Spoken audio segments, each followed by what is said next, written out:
Given the tough economic times, Belizeans are pushed to explore innovative ideas to sustain their respective families. Today, residents of the Jane Usher Boulevard Neighborhood officially opened the Port Loyola Urban Gardens greenhouse at the YMCA compound on Farbers Road Extension. The project is expected to improve the standard of living for families within the area.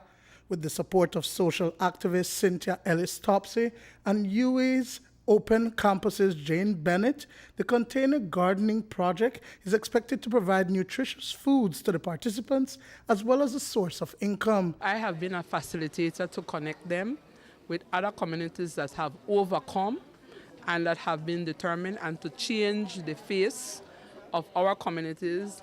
We are not to be called poor people. We are not to be called ghetto people.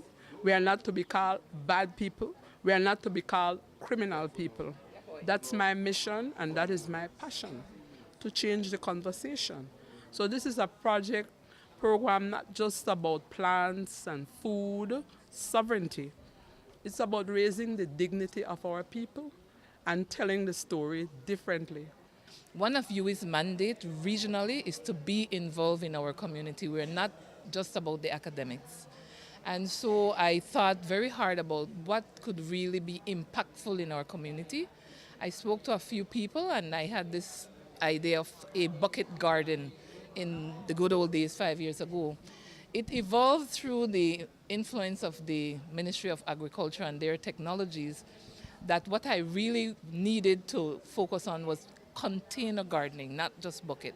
But Bennett says the community of Port Loyola could not use their backyards to do the planting, as some had done but lost their gardens.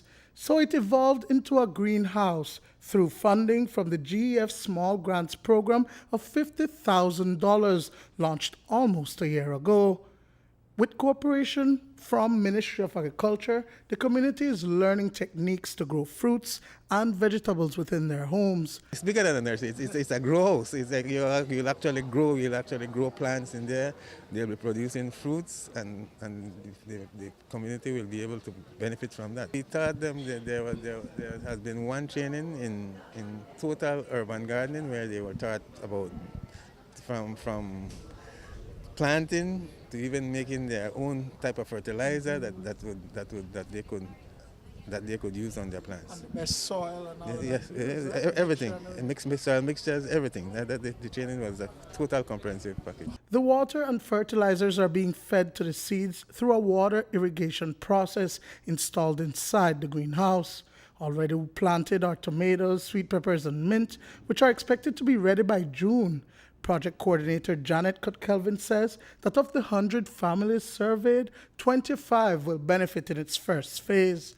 The project is to provide food security for Jane Usher community and the surrounding areas, and so that we could also save money in our pockets. The food, the vegetables and fruits that we are planting and growing is to save us from going to the market, that save us money for the bus, that save us that we know that we have fresh fruit and vegetable for our children, and we grow it our own self. Bennett says that the end goal is to eventually form a cooperative for the participants who will generate income from the community development project.